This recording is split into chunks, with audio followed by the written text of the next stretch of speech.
할렐루야. 네, 먼저 하나님께 감사와 찬송과 영광을 올려드릴 일이 있습니다. 왜냐하면 제가 어제 오후 2시 6분에 최정예 권사님으로부터 전화를 받았습니다. 자, 무슨 전화인가 하면은 이제 암 수술이 끝나지 않았습니까? 모든 조직 검사의 결과가 나왔는데 아무 이상 없이 모든 것이 깨끗하다, 이런 전화를 받았습니다. 그래서 그 판정을 받았을 때에 유한홍 장로님께서 감격의 눈물을 흘리셨다는 말씀을 전해드렸습니다. 할렐루야. 그래서 하나님께 감사와 찬송과 영광을 우리 모두가 이 새벽에 함께 올려드리기를 원했던 것입니다. 이처럼 하나님께서는 우리에게 좋은 것 주시기를 기뻐하시는 아버지 하나님이신 줄로 믿습니다. 암 절제 수술이 퍼센테이지가 10%에서 20%밖에 수술할 수 없는 상황에서도 수술할 수 있는 그 퍼센테이지 안으로 들어가게 한 것도 기적이었습니다. 그리고 이 제거 수술이 완벽하게 잘 이루어졌고요, 가슴을 열지 않고 옆에 3cm만 열어서 이렇게 하니까 얼마나 좋은 시대입니까? 또 이제 마지막 주변 조직 검사 결과 이렇게 깨끗하게 나왔기 때문에 이제 안도의 한숨을 쓸어내리고 3개월 동안 좀 숨이 가쁜 이 경과를 지나면 이제 온전한 정상적인 상황이 된다는 것입니다. 자, 그래서 처음부터 이 장로님의 들려주신 감정선을 따라가 보면은 크게 낙심해서 소망을 잃을 지경이 되셨었습니다.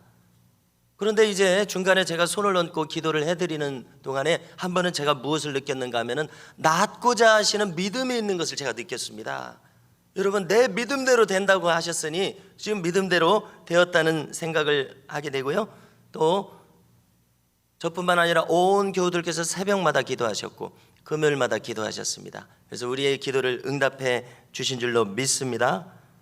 또한 이 열매를 얻기 위해서 저는 기도 외에는 이런 유가 나갈 수 없다고 하셨고, 또 믿음의 선진들이 수시간 기도했다는 이야기를 들었고, 저 김익두 목사님이 대구의 달서 지방에 가서 턱이 빠진 사람 위해서 기도할 때 한 번에 안 되니까 나을 때까지 4일 5일을 그 2주 부흥회 동안 4일 5일을 그 한 사람 낫게 하기 위해서 집중해서 기도했을 때 나을 때까지 기도하니까 나아버린 것처럼 믿음의 선진들이 그렇게 했다고 하니까 저도 아침에 3시간 저녁에 2시간 부르짖어 기도할 때 하나님께서 좋은 것을 주신 줄로 믿습니다. 왜 그렇습니까? 좋은 날 보기를 원하기 때문에, 열매를 얻기를 원하기 때문에, 영광의 날을 보기를 원하기 때문에 심으라고 하니까 말씀대로 심었더니 주님께서는 좋은 것을 주시고 과연 열매를 주신 줄로 믿습니다. 할렐루야.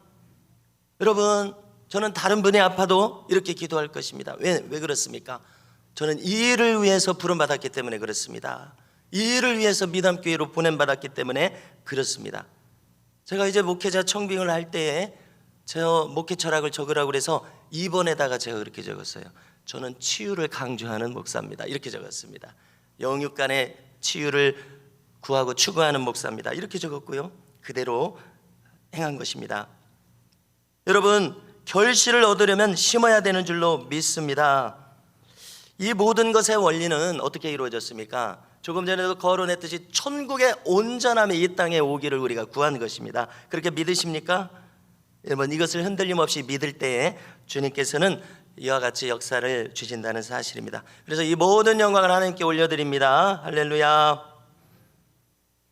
오늘 우리가 읽은 본문도 방금 전의 간증과 무관하지 않습니다. 상황이 비슷합니다. 자, 어제와 오늘 본문은 무엇입니까? 이 듣도 보도 못한 메뚜기 재앙으로 온 산업을 다 쓸어가 버렸습니다. 핍절하게 되었습니다. 제사장들이 슬픈 것은 제사의 마무리인 소제, 곡식으로 드리는 것, 전제, 포도주를 부어 드리는 것, 곡물이 없으니 이 소제와 전제를 드릴 수 없습니다. 오늘날로 치면 축도를 드릴 수 없으니 어떻게 예배가 끝납니까? 그러니까 울지 않을 수가 없습니다. 조석으로 상번제를 드릴 수 없습니다. 어떻게 이런 날이 오리라고 생각을 했겠습니까? 그래서 요엘 선지자는 선포하고 있습니다. 제사장들아, 슬퍼할지어다. 너희들은 모여서 밤새껏 부르짖을지어다. 지금 편안하게 누워서 잘 때가 아니다. 왜냐하면 이 상황은 지금 듣도 보도 못한 최악의 상황입니다. 절망의 상황입니다. 평범하게 대처해서는 해결되지 않는 상황입니다. 그러므로 옷을 찢고 금식하고 회개하라, 이렇게 선포하고 있습니다. 뿐만 아닙니다.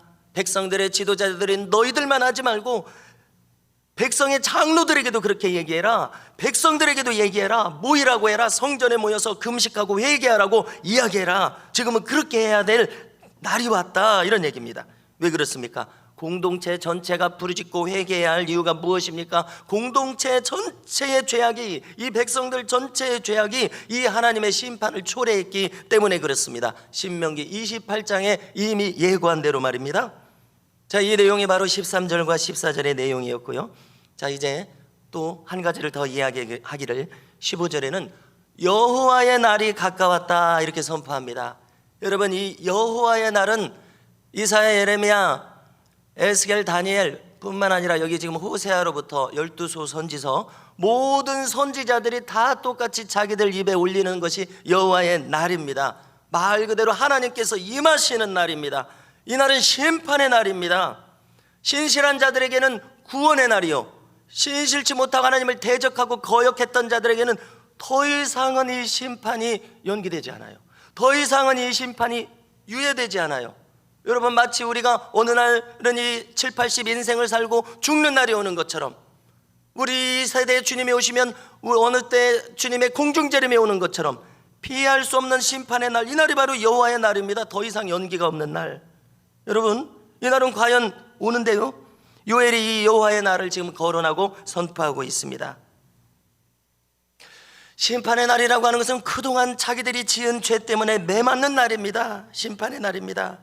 그런데 이 성민, 이스라엘은 거룩한 백성들, 성민들입니다. 성민들인 이 백성들이 하나님의 대적이 되었기에 심판받는 날이 되어버렸습니다. 그러므로 슬프다 이 날이요. 선지자는 애통합니다. 어찌하여 성민들이 주님의 대적이 되었는가, 이 말입니다. 그래서 이 초기의 선지자들, 이 요엘과 오바댜가 맨 처음 이 여호와의 날을 말했는데요, 이 선배 선지자들이 말한 대로 나머지 모든 이사야, 예레미야, 모든 선지자들은 다 이 여호와의 날을 선포합니다. 이 여호와의 날의 의미는 더 심화되고 발전해서 예수님이 처음 오신 초림과 성탄절 시즌이죠, 재림도 이 여호와의 날에 포함됩니다. 주님이 오신 날은 신실한 백성들에게는 구원의 날입니다. 성전에서 메시아의 오심을 기다렸던 안나와 시몬 할아버지가 뭐라고 얘기했습니까? 이제는 우리를 도와주십니다. 주제여, 이제는 나를 도와주시는군요. 자기의 사명을 다했다는 것입니다. 왜? 아기 예수님이 탄생했기 때문에 그렇습니다. 주님의 재림의 날도 이 여호와의 날입니다. 주님의 공중 재림의 날, 더 나아가 백보자 심판의 날이 바로 이 여호와의 날입니다. 최종 심판의 날입니다. 영원한 운명이 결정되는 날입니다. 그러므로 이 날이 준비되지 않은 자에게는 어찌 두렵지 않겠습니까? 지금까지 살아온 자기의 삶의 모든 결실이, 여실이 드러나는 날이기 때문에 그렇습니다. 이제 와서는 바꿀 수가 없습니다. 돌이킬 수가 없습니다. 신실하지 않던 자들이 갑자기 신실해질 수 없습니다. 신실했던 자들은 이날은 구원의 날이요, 영광의 날입니다. 그동안 자기 평생 돌이킬 시간들을 다 주고 기회를 주었는데 그동안 무엇을 했습니까? 깨달은 그날 그들은 더 이상 이제 기회가 없는 것을 깨닫고 그들은 한탄할 것입니다. 가슴을 칠 것입니다. 이를 갈고 슬피 운다고 하지 않았습니까? 그동안 받았던 수많은 인생의 기회의 날들을 다 날려버렸습니다. 이제 와서 너무나 늦게 깨달은 것입니다. 여러분, 16절 중간을 보십시오. 낙이 없다고 합니다. 즐거움이 사라져버렸습니다. 여러분, 모든 사람이 다 휩쓸려가서 핍절해버렸는데 무슨 즐거움이 거기 있겠습니까? 어디 찾아봐야 즐거운 것이 눈에 보여야 말이죠. 먹을 것이 없는데 뭐가 즐겁냐는 얘기입니다. 씨가 말랐습니다. 창고가 비었습니다. 곡식이 핍절하고 가축이 먹을 꼴이 없습니다. 먹을 꼴이 없고 들풀마저 사라져버렸습니다.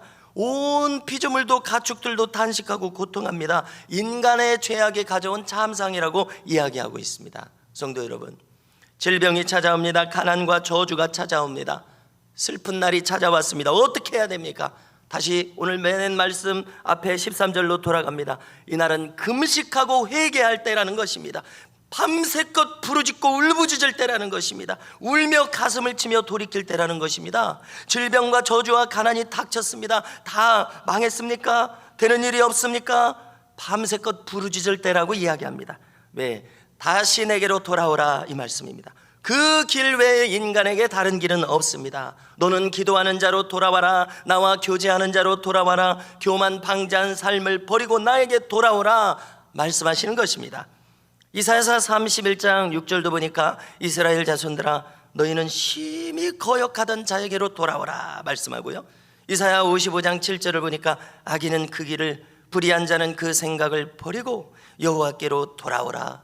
그리하면 그가 긍휼히 여기시리라. 우리 하나님께로 돌아오라. 그가 널리 용서하시리라. 하나님의 심판은 심판의 목적이 아니고 그가 돌아오고 깨닫게 하는 데 있습니다. 사도행전 3장 19절을 보니까 베드로가 말합니다.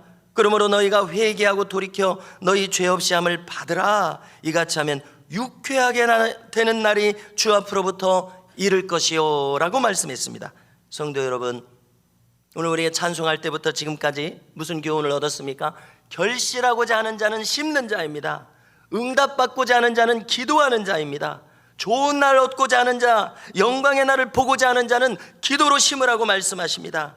여러분, 오늘 우리 모든 미담교회, 저를 비롯한 모든 교우들에게 주신 이 승리를, 이 결실을, 이 응답을 함께 찬송하는 날이 되기를 원합니다. 그리하여 우리 모두가 오늘도 기도로서 주님과 교제하고 연합한 자 되시기를 주님의 이름으로 축원합니다.